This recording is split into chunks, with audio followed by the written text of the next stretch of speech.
You spent 8 months planning my humiliation. A. I spent 3 weeks ending your future. The divorce papers were supposed to be a surprise for my 38th birthday. What Elena didn't know was that I'd been expecting them for 3 weeks. Happy birthday, David. My mother-in-law, Vivian, stood up at our corner table in Chez Laurent, the most expensive restaurant in downtown Chicago. Her perfectly manicured fingers held a pink butterfly envelope like she was presenting the crown jewels. From all of us. I looked around the table. Elena sat there with her phone out, recording my reaction like this was some kind of reality show. Her brother Tom smirked from across the table, swirling his overpriced wine. Even Elena's best friend Jessica was there, barely containing her excitement. How thoughtful, I said, taking the envelope. The paper felt expensive. Probably cost more than most people spend on groceries. I opened it slowly, scanning the legal documents inside. Divorce petition, asset division, custody arrangements for assets I'd apparently never really owned. Well? Elena leaned forward, her green eyes sparkling with anticipation. Aren't you going to say something? I pulled out the Montblanc pen she'd given me for our first anniversary. The irony wasn't lost on me. This is very thorough work. Must have taken months to prepare. David, we need to talk about... Elena started. No need. I signed each page methodically, my handwriting steady. Everything looks in order. The table went quiet. This wasn't the reaction they'd expected. Tom stopped smirking. Jessica put down her phone. Even Vivian looked confused. I stood up, dropped $300 bills on the table, enough to cover everyone's meals and a generous tip, and tucked the signed papers back into the pink envelope. Dinner's on me. Consider it a divorce gift. I handed the envelope back to Vivian. Tell your lawyer he did excellent work, very creative with the asset division. David, wait. Elena scrambled to her feet, but I was already walking toward the exit. Enjoy your celebration, I called back without turning around. If only they knew what I'd done 2 hours before dessert was even served. The real story started 3 weeks earlier, when I came home early from a logistics conference in Milwaukee. I'd caught an earlier flight, thinking I'd surprise Elena with takeout from her favorite Thai place. Instead, I got the surprise. I heard voices coming from the kitchen as I set down my suitcase. Elena was on the phone, pacing back and forth in front of our granite island. Mom.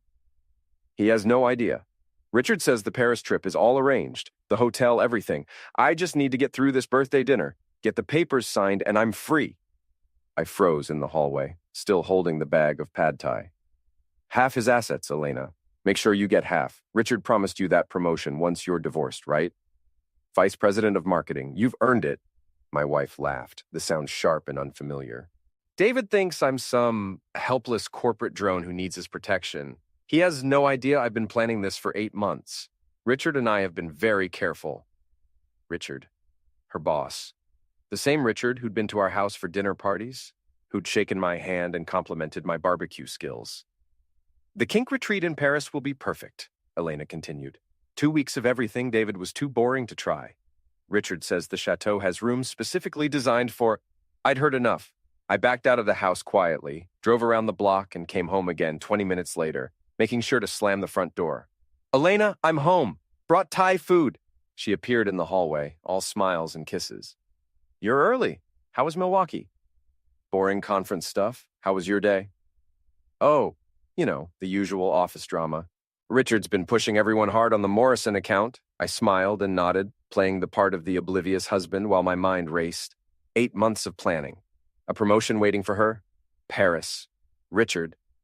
That night, while Elena slept beside me, I stared at the ceiling and made my own plans.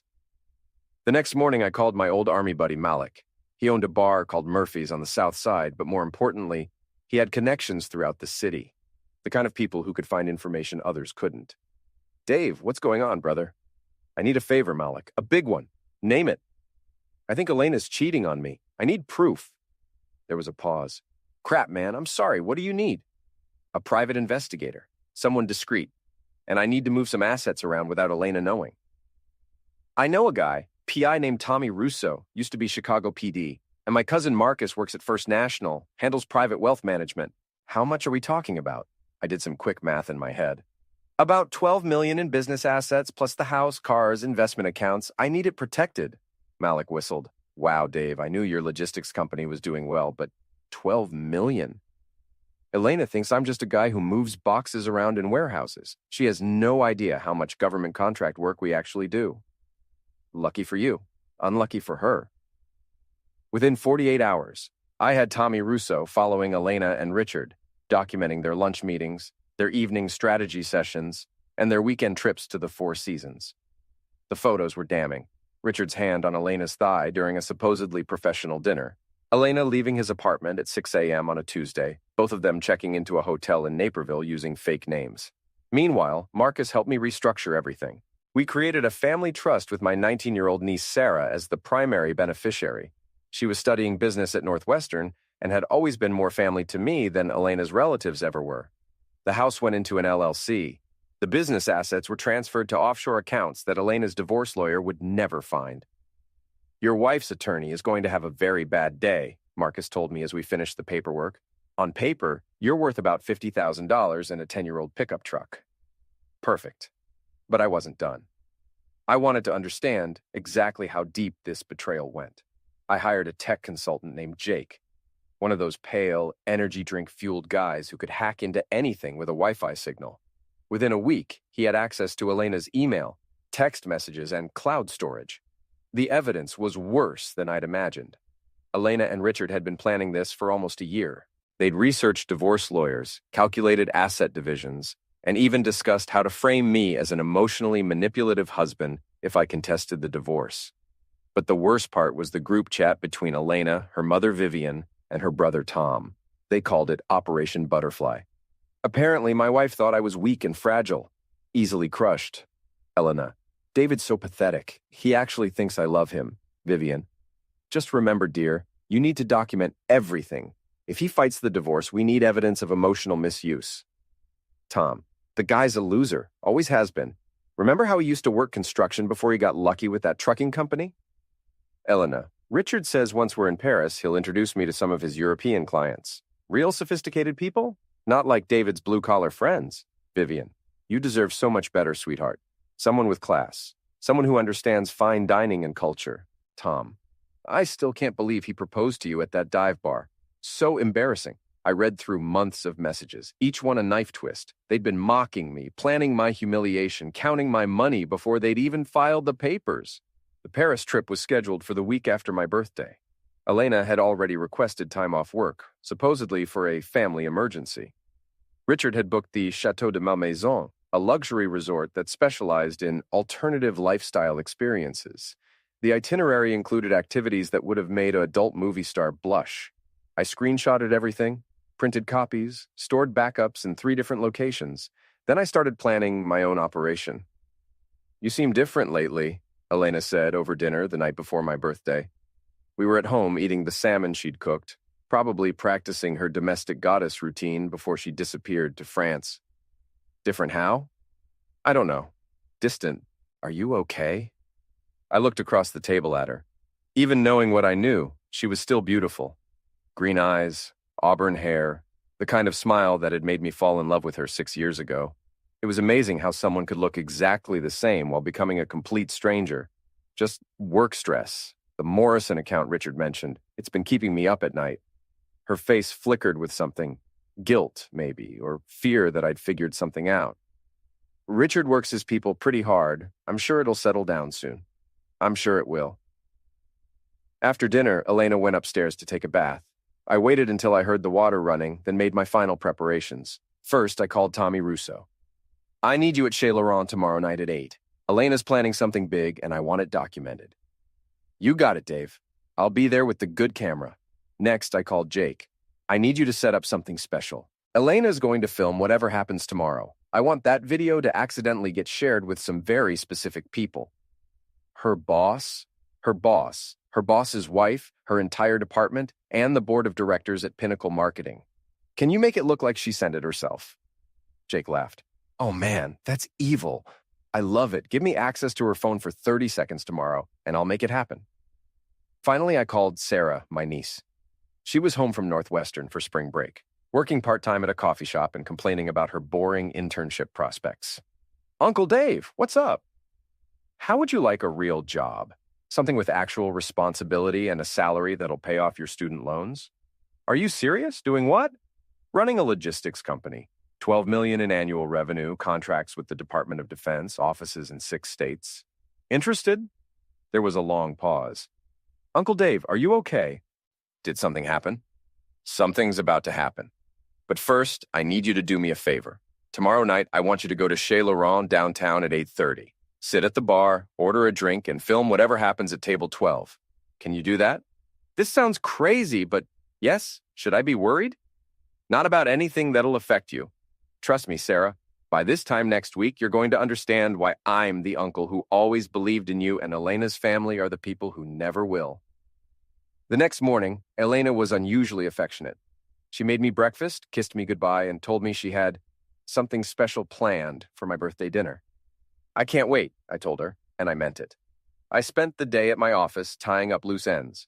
I called my top managers and explained that there might be some personal disruptions in the coming weeks, but that the business would continue operating normally. Is everything okay, Mr. Thompson? Asked Maria, my operations director. Everything's going to be fine, Maria, better than fine. But I might need you all to be extra vigilant about security for a while. If anyone comes around asking questions about company finances or my personal assets, refer them to our legal department. Of course, sir. Is there anything else we should know? I looked around the office I'd built from nothing, the maps showing our routes across the Midwest, the photos of our drivers and warehouse teams, the contracts that had taken me from a guy with a single truck to someone who moved freight for half the Fortune 500. Just remember that this company exists because we work harder and smarter than everyone else.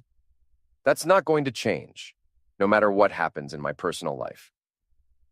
At 6 o'clock, I went home to get ready for dinner. Elena was in the bedroom, putting on a black dress I'd never seen before. New dress? I wanted to look special for your birthday. She smiled at me in the mirror. I hope you like your surprise. I'm sure I will. I put on my best suit, the navy one Elena had picked out for me last Christmas. If this was going to be a performance, I wanted to look the part. As we drove to the restaurant, Elena kept glancing at me nervously. David, I want you to know that whatever happens tonight, I hope you'll understand that sometimes people grow apart. Of course, I said. Sometimes they do. We pulled into the valet parking at Chez Laurent. Elena checked her phone one more time, then took my arm. Ready for your birthday surprise? Elena, I said, stopping her before we walked through the doors. I want you to know that after tonight, everything's going to be different between us. She squeezed my arm, probably thinking I was talking about the divorce papers. I know, David. I know. We walked inside together and I saw Vivian, Tom, and Jessica already seated at our table. Tommy Russo was at a corner booth, camera ready. Sarah was at the bar, phone in hand. It was showtime. The morning after the restaurant ambush, I woke up alone for the first time in 6 years. Elena had spent the night at her mother's house, probably crying into Vivian's shoulder about how I'd ruined everything by not breaking down on a cue. My phone had 17 missed calls and 43 text messages. Elena, we need to talk. This isn't over. Tom, you're making a huge mistake, Dave. My sister's being generous. Vivian, David, dear, let's discuss this like civilized people. Jessica, GTF was that about last night? Elena's devastated. I deleted them all without responding and made coffee. Then I called Tommy Russo. Please tell me you got everything. Oh, I got it all, brother. The whole setup, your reaction, their faces when you walked out. It's beautiful. You want me to send copies to your lawyer? Not yet. First, I want you to follow Richard today. Elena's going to be in crisis mode, which means she'll be calling him every 5 minutes. I want to know where he goes, who he talks to, what he does. You got it. Anything else? Yeah. Find out everything you can about Richard's wife. Name's Catherine Morrison. She's a partner at Morrison, Blake, and Associates. I have a feeling she's going to be very interested in what her husband's been up to. By noon, the first part of my plan was in motion. Jake had worked his magic. Elena's video from the restaurant had mysteriously appeared in the Pinnacle Marketing Company Slack channel, along with several of her more explicit text messages with Richard. My phone rang. Elena. David, you have to help me. Something terrible happened at work. Someone hacked my phone and... That sounds awful, I said. Have you tried calling IT? This isn't a joke. Richard's been suspended pending an investigation.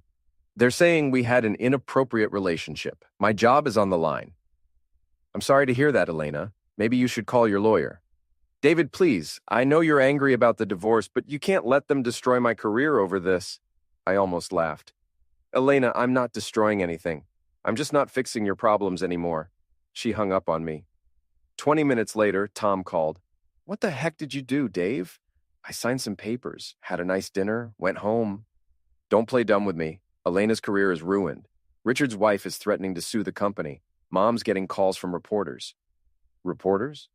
Someone leaked the story to the business press. Marketing VP suspended in affair scandal. It's all over LinkedIn. I hadn't arranged for any reporters, but I wasn't surprised. In the corporate world, news like this spread faster than wildfire. Richard was a senior executive at a publicly traded company. His personal scandals were automatically newsworthy. That's terrible, Tom. I hope Elena finds a way to work through this difficult time. You smug bastard. You think you're so smart, don't you? I think I'm a guy whose wife tried to ambush him with divorce papers on his birthday. Everything else is just consequences. Tom hung up too. I spent the afternoon at Murphy's, Malik's bar. It was the kind of place where construction workers and truck drivers came to drink beer and watch sports. My people, the ones Elena's family had always looked down on. So, how'd it go last night? Malik asked, sliding me a beer. Exactly like we planned. Elena's in full panic mode. Richard's suspended. Vivian's dealing with reporters. And the assets? Safe and sound. Elena's lawyer is going to discover that her soon-to-be ex-husband is worth about as much as that bar stool. Malik laughed. You evil genius. What's next? Phase 2. I'm going to pay Richard a visit. Need backup? Not yet, but stay close to your phone. I found Richard at his usual lunch spot, an upscale bistro near Pinnacle's downtown office. He was sitting alone at a corner table, looking like a man whose world was falling apart. His usually perfect hair was disheveled, his expensive suit wrinkled. I sat down across from him without being invited. Hello, Richard. He looked up startled. David, what are you doing here? Having lunch. Mind if I join you? Actually, I do mind. This isn't a good time. I imagine not. Suspension pending investigation. That's got to be stressful. Richard's face went pale. Look, David, whatever you think happened between Elena and me, I don't think anything, Richard. I know exactly what happened. I know about the hotel rooms, the Paris trip, the kink retreat at Chateau de Malmaison. I know about the 8 months of planning, the fake names, the promotion you promised Elena after the divorce. He stared at me like I'd just spoken in ancient Greek. How could you possibly... You're not as clever as you think you are. Neither is my wife. Richard tried to stand up, but I put my hand on his arm. Not threatening, just firm. Sit down, Richard. We're going to have a civilized conversation. He sat. Here's what's going to happen, I continued. You're going to resign from Pinnacle Marketing. Today.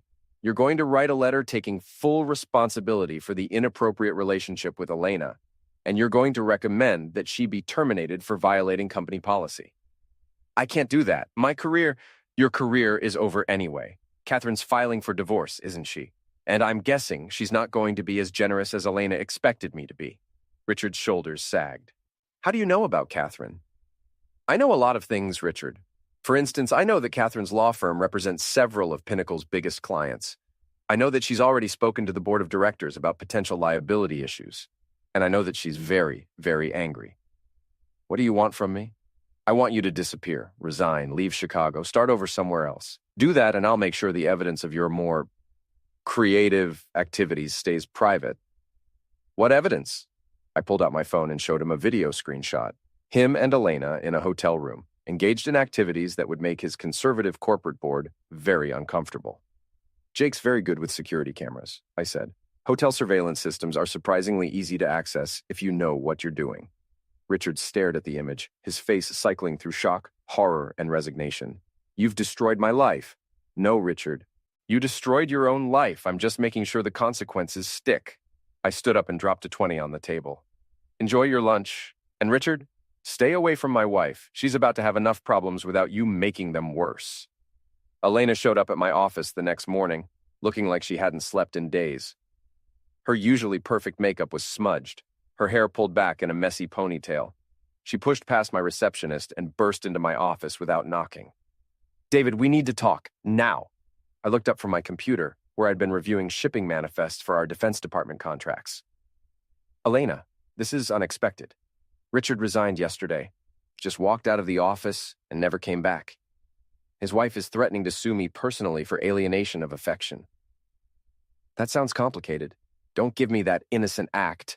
She slammed her hands on my desk. I know you did something. The video leak, the reporters, Richard's sudden departure, this has your fingerprints all over it. I leaned back in my chair. Elena, I'm a logistics coordinator. I move freight from point A to point B. I don't have the skills or connections to orchestrate some elaborate corporate conspiracy. Bees, you're not the simple blue-collar guy you pretend to be. What makes you say that? She gestured around my office, the mahogany desk, the leather chairs, the wall of awards and contracts. This, David, all of this. I've been married to you for 6 years, and I never really looked at what you built here. Maybe you should have. Richard told me you threatened him. He said you had videos, evidence of things that could destroy his reputation. Richard says a lot of things. Most of them are lies.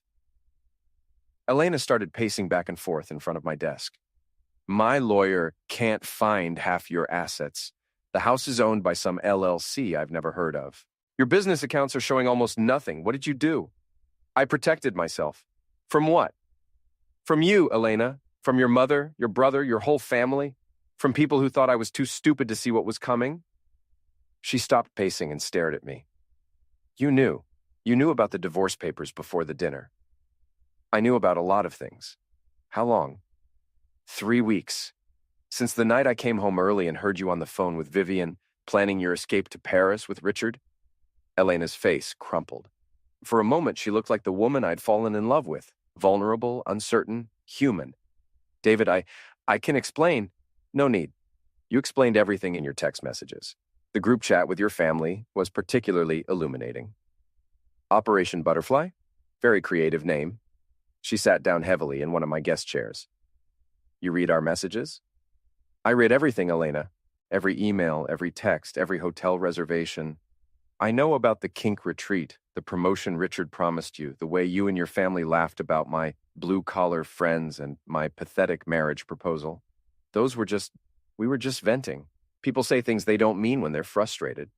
For 8 months? Elena was quiet for a long moment. When she spoke again, her voice was small and defeated. What happens now?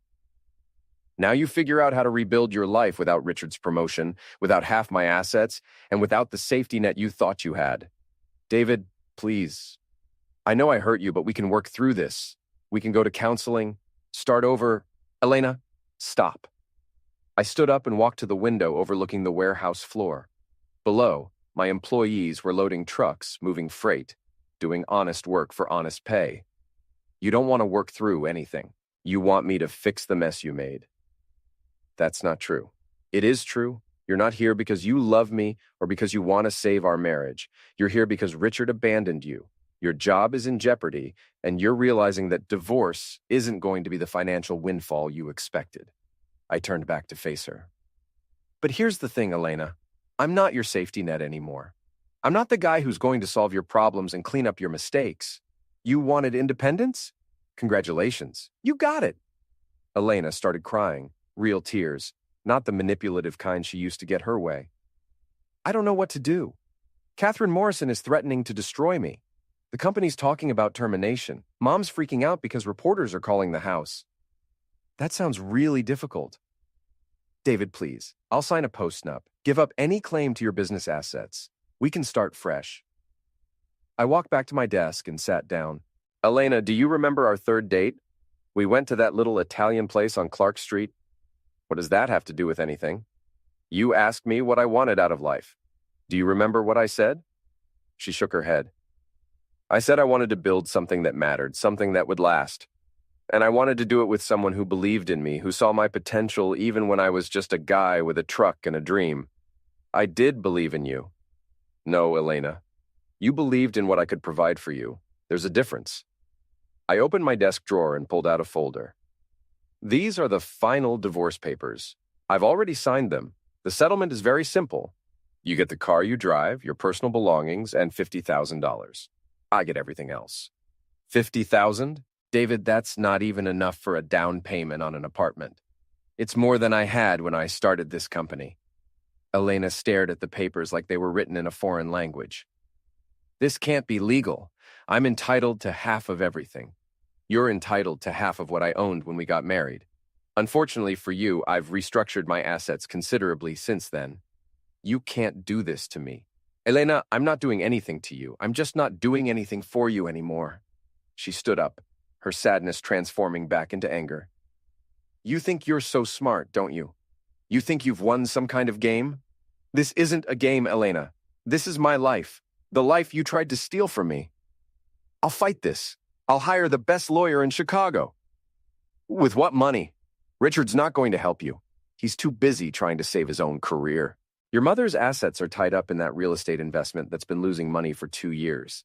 And Tom? Well, Tom's never been particularly successful at anything, has he? Elena's face went white.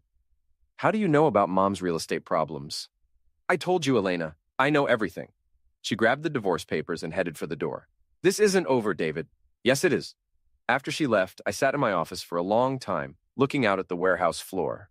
My phone buzzed with a text from Sarah. Sarah, just finished my first day as interim CEO. The staff is amazing, Uncle Dave. Thank you for this opportunity. I smiled and typed back. You earned it, kiddo. How does it feel to be in charge? Sarah, terrifying and exciting. Also, a woman named Elena called looking for you. She seemed upset. Don't worry about Elena. Focus on the business. You're going to do great. Sarah, Uncle Dave, whatever happened between you and Elena, I'm sorry, but I'm also grateful. This company is incredible, and I promise I'll take care of it. I know you will. I put down my phone and got back to work. There were still a few loose ends to tie up. The confrontation I'd been expecting came 3 days later, but not from Elena. Tom and Vivian showed up at Murphy's while I was having dinner with Malik. There he is, Tom announced loudly as they walked through the door. The man who destroyed my sister's life. Every head in the bar turned to look at us. Malik started to stand up, but I put a hand on his arm. Let them come. Tom strutted over to our table like he owned the place, with Vivian trailing behind him in an outfit that probably cost more than most of Murphy's customers made in a month. We need to talk, Dave. Then talk. Not here. Somewhere private. I looked around the bar, construction workers, truck drivers, off-duty cops, the kind of people who'd grown up in neighborhoods where problems got settled face to face. This is as private as it gets, Tom. Say what you came to say. Tom glanced around nervously, probably realizing that his usual intimidation tactics weren't going to work in a room full of people who'd eaten guys like him for breakfast. Elena's career is ruined because of you. Elena's career is ruined because she slept with her married boss and got caught. I had nothing to do with that. Bees, you orchestrated this whole thing. I signed divorce papers and went home. Everything else is just consequences. Vivian stepped forward, trying to project the same authority that worked at her country club fundraisers. David, dear, let's be reasonable. Elena made some mistakes, but destroying her life isn't going to solve anything. I'm not destroying anything, Vivian. I'm just not fixing Elena's problems anymore. You've hidden your assets, Tom accused. That's fraud. That's financial planning. We'll take you to court. We'll prove you manipulated the system to cheat Elena out of her fair share. I smiled and took a sip of my beer. Go ahead, Tom. Take me to court. Bring your lawyers, bring your evidence, bring your righteous indignation. But before you do, ask yourself one question. Do you really want this fight? What's that supposed to mean? I stood up slowly, and suddenly the atmosphere in the bar shifted. Conversations stopped. People started paying attention. It means that for 6 years, I've been the good husband, the guy who fixed Elena's problems, covered for her mistakes, and pretended not to notice when your family treated me like hired help. David, Vivian started, but I cut her off. I'm talking, Vivian. For once in my life, I'm talking, and you're going to listen. I looked directly at Tom. You want to know what fraud looks like? Fraud is your mother claiming tax exemptions for a charity that doesn't exist. Fraud is you inflating construction estimates on city contracts and pocketing the difference. Fraud is Elena using company resources to plan her affair with Richard. Tom's face went pale. You can't prove any of that. Actually, I can. See, when you decide to destroy someone's life, it's important to do your homework first. Make sure you understand exactly who you're dealing with. I pulled out my phone and scrolled to a folder marked Insurance. Tom, you remember that warehouse fire last year? The one where you collected $200,000 in insurance money for damaged inventory? Interesting thing about insurance fraud.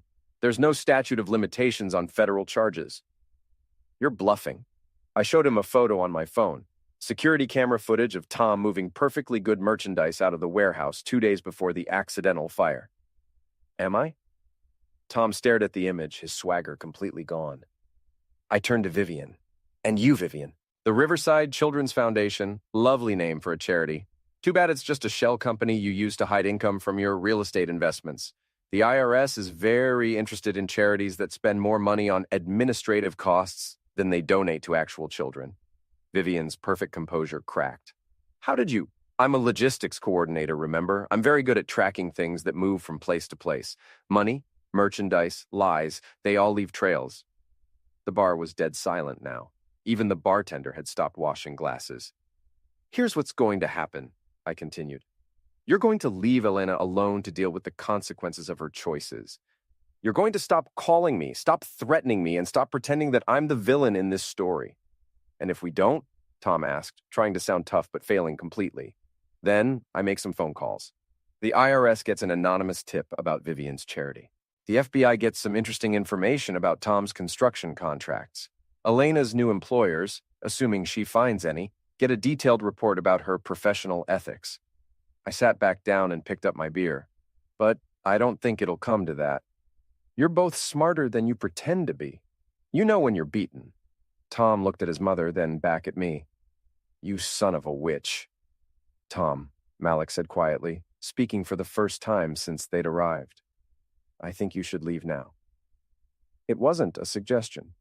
Malik was 6'4" and had served 3 tours in the Middle East. When he made recommendations, smart people listened. Tom grabbed Vivian's arm. Come on, Mom, we're done here. They headed for the door, but Vivian turned back one last time. Elena really did love you, you know? No, Vivian. Elena loved what she thought I could give her. There's a difference. After they left, the bar slowly returned to normal. Conversations resumed, the jukebox started playing again, and Malik ordered another round. Man, brother, that was ice cold. They had it coming. So what now? This thing really over? I thought about Elena, probably sitting in her mother's house right now, trying to figure out how everything had gone so wrong. I thought about Richard, updating his resume and hoping Catherine didn't take everything in the divorce. I thought about Tom and Vivian, realizing that the blue-collar guy they'd always looked down on had just outplayed them completely. Yeah, I said, it's over. But I was wrong. There was still one more surprise coming. 2 weeks later, I was in my office when Sarah knocked on my door. Uncle Dave, there's someone here to see you. Says it's about Elena. If it's Elena, tell her to call her lawyer. It's not Elena. It's a woman named Catherine Morrison. I looked up from my desk. Catherine Morrison, Richard's soon-to-be ex-wife, the high-powered attorney who'd been threatening to sue everyone involved in her husband's affair. Send her in. Catherine Morrison was not what I'd expected. She was probably 50, with silver hair and the kind of understated elegance that came from old money and Ivy League education. She wore a simple black suit that probably cost more than most people's cars, but she carried herself like someone who'd earned every dollar. Mr. Thompson, thank you for seeing me. Mrs. Morrison, please, sit down. Can I offer you coffee? That's very kind, but I won't be staying long. She sat across from my desk and crossed her legs. I wanted to thank you. Thank me? For exposing my husband's affair. I know it wasn't your intention to help me, but you did. I studied her face, trying to read her expression. I'm sorry about your marriage. Catherine laughed, a sharp, bitter sound. Don't be. Richard and I have been finished for years. I just needed proof of his infidelity to protect my assets in the divorce. And now you have it. Oh, I have much more than that. You see, Mr. Thompson, I've been investigating Richard's business activities for quite some time. Your wife wasn't his first affair, and she wasn't his first attempt to manipulate company resources for personal gain. She opened her briefcase and pulled out a thick folder. Richard has been embezzling from Pinnacle Marketing for 3 years. Small amounts, carefully hidden, but consistent. He used company accounts to pay for hotel rooms, restaurant bills, gifts for his various mistresses. Elena received over $40,000 in consulting fees for work she never performed. I felt a chill run down my spine. Are you saying Elena was involved in embezzlement? I'm saying Elena was the beneficiary of embezzlement, whether she knew it or not. And that makes her legally liable for the stolen funds. Catherine slid the folder across my desk. I'm filing criminal charges against Richard tomorrow. Elena will be named as an accessory. She's looking at serious jail time, Mr. Thompson. I opened the folder and scanned the financial records. Bank transfers, forged invoices, credit card statements, it was all there, documented in excruciating detail. Why are you telling me this? Because I have a proposition for you. I'm listening. I can make the charges against Elena disappear. All of them.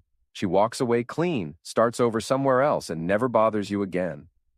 What do you want in return? Catherine smiled, the first genuine expression I'd seen from her. I want you to help me destroy Richard completely. I thought you said you were already filing criminal charges. Criminal charges are just the beginning. Richard has been stealing from his clients, manipulating stock prices, and using insider information to make illegal trades. But proving all of that requires resources I don't have. What kind of resources? Your kind of resources. You have connections in logistics, shipping, transportation. Richard's been using those industries to hide money and move assets. I need someone who understands how that world works. I leaned back in my chair, processing what she was telling me. You want me to help you build a case against Richard in exchange for protecting Elena. Exactly. And if I refuse? Then Elena goes to prison for accessory to embezzlement, and Richard gets away with stealing millions of dollars from people who trusted him. I looked at the financial records again. Elena's name was all over them. Consulting payments, expense reimbursements, even a company credit card she'd used for personal purchases. How long would Elena be looking at? 5 to 10 years, assuming she cooperates with the investigation. More if she doesn't.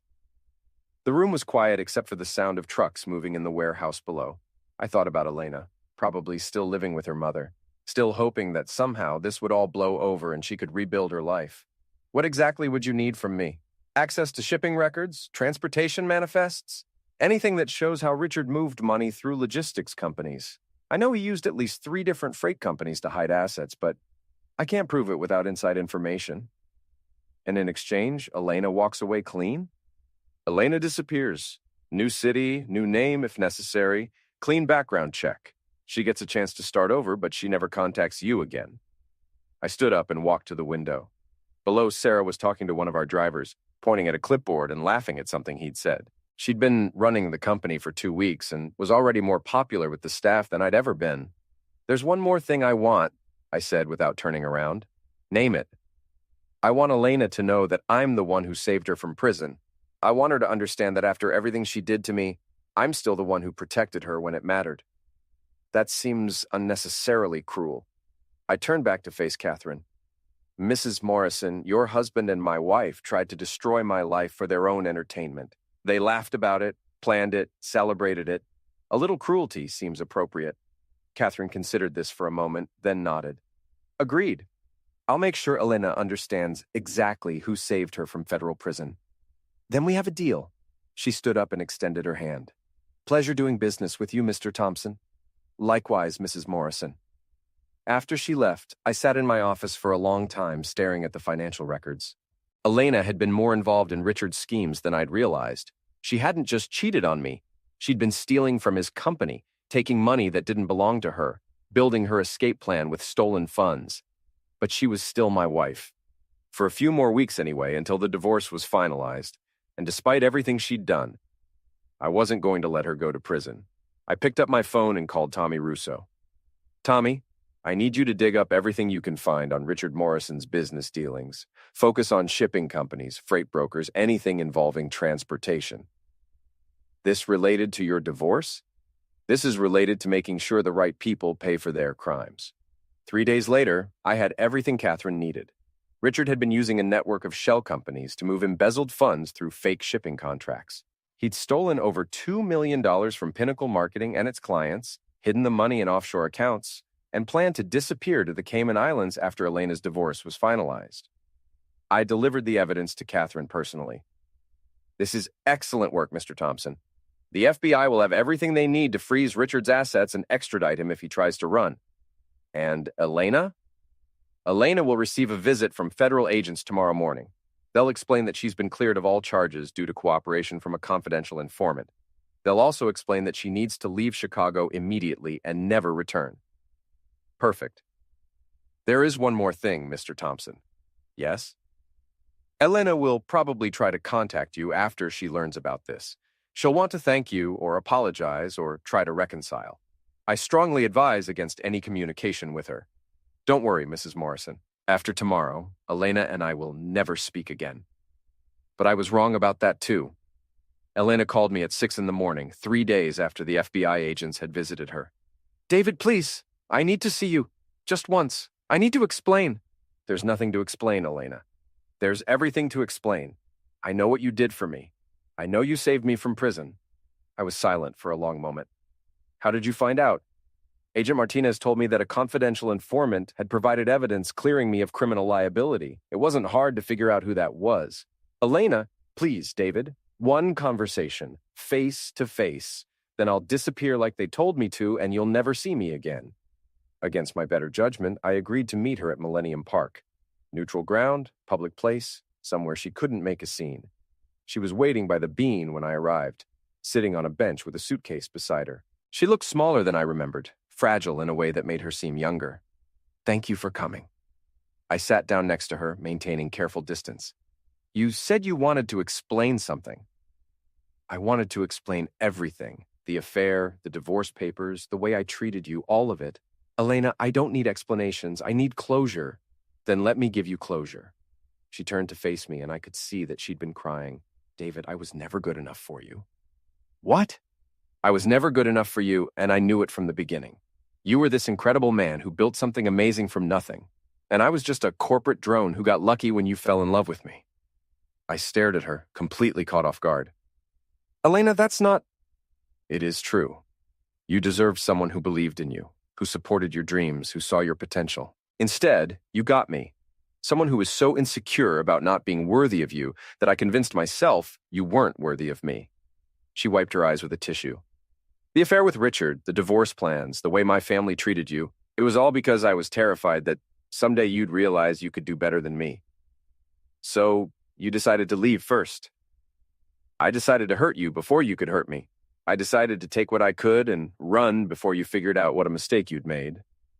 We sat in silence for a while, watching tourists take pictures with the sculpture. Elena, do you know what the worst part was? Tell me. It wasn't the affair.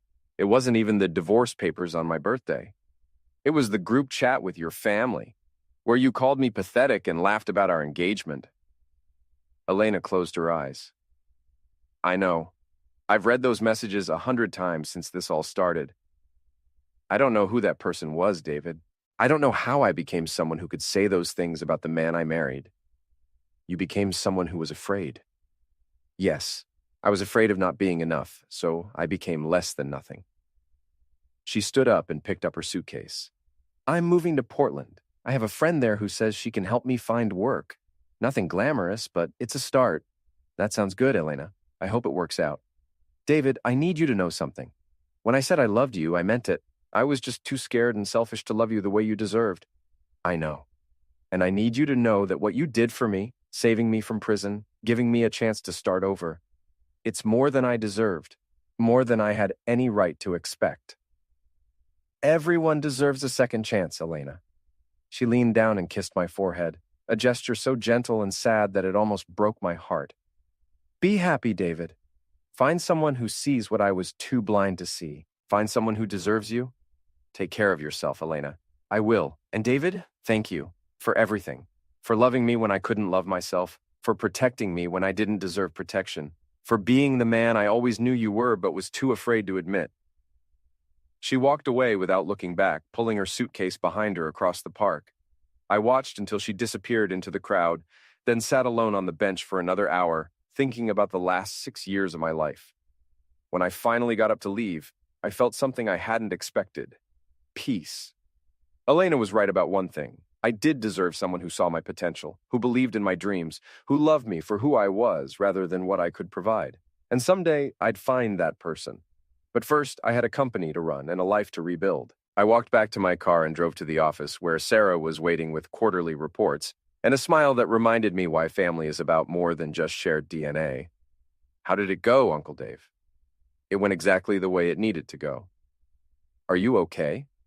I'm better than okay, Sarah. I'm free. Epilogue, 6 months later. The wedding invitation arrived on a Tuesday morning, addressed in Elena's careful handwriting. She was marrying a man named Michael Chen, a social worker she'd met at a community center in Portland. The invitation was simple, elegant, and included a handwritten note. David, I wanted you to know that I found someone who helps me be the person I always wanted to be. Thank you for giving me the chance to become her. I hope you find the same happiness. Elena. I showed the invitation to Sarah, who was now officially the CEO of Thompson Logistics and had increased our revenue by 30% in 6 months. Are you going to go? No, but I'm glad she found someone. Are you really? I thought about it for a moment. Yeah, I really am. Elena was never evil, Sarah. She was just scared and selfish. Everyone deserves a chance to be better than their worst moment. Even after everything she put you through? Especially after everything she put me through. Holding on to anger would just make me into someone I don't want to be. Sarah smiled and handed me another envelope. Speaking of people becoming better versions of themselves, this came for you too. It was a letter from Catherine Morrison, written on law firm letterhead. David, Richard was sentenced to 8 years in federal prison yesterday. He'll serve at least 6, and he'll never work in finance again. Justice served. I thought you'd want to know. Also, I've started dating a very nice man who owns a construction company. Turns out I have a thing for self-made men with calloused hands. Who knew? Thank you for everything. Thank you for Catherine. I laughed and filed both letters in my desk drawer. Uncle Dave? Yeah? There's someone here to see you. Says she's interested in our new West Coast expansion. Send her in. The woman who walked into my office was about 35, with dark hair and intelligent brown eyes. She wore jeans and a blazer. Professional, but not pretentious. She had the kind of smile that suggested she knew how to laugh at herself. Mr. Thompson, I'm Jessica Walsh. I run a logistics consulting firm in San Francisco, and I hear you're looking to expand into California. That's right, please sit down. Can I offer you coffee? I'd love some. As Sarah brought in coffee and Jessica Walsh spread out maps and business plans on my desk, I realized something important. I was ready for whatever came next. The divorce, the revenge, the pain and anger, and eventual forgiveness, all of it had been necessary to get me to this moment. I was 48 years old, successful, free, and sitting across from an attractive woman who was talking about freight routes and shipping contracts with the kind of passion I recognized in myself. Mr. Thompson, are you listening? Sorry, I was just thinking about timing. Timing? Yeah, how sometimes the worst things that happen to us turn out to be exactly what we needed. Jessica Walsh smiled. That's a very philosophical way to look at logistics. I'm a very philosophical guy. I can see that. So, about those shipping routes. As we talked business and I found myself genuinely interested in both the conversation and the woman having it, I thought about Elena's wedding invitation and Catherine's letter and the strange way life had of working itself out. 6 months ago, I'd been a man whose wife was planning to destroy him for sport. Today, I was a man who'd not only survived that destruction, but had emerged stronger, wiser, and ready for whatever adventure came next. The difference between a victim and a survivor, I realized, wasn't about what happened to you. It was about what you chose to do with what happened to you. And I'd chosen to build something better from the ashes of what I'd lost. Jessica Walsh was still talking about freight routes, but she was also laughing at something I'd said, and her laugh was warm and genuine and completely different from Elena's calculated charm. I leaned back in my chair and smiled. Sometimes the best revenge was simply living well, and I was just getting started.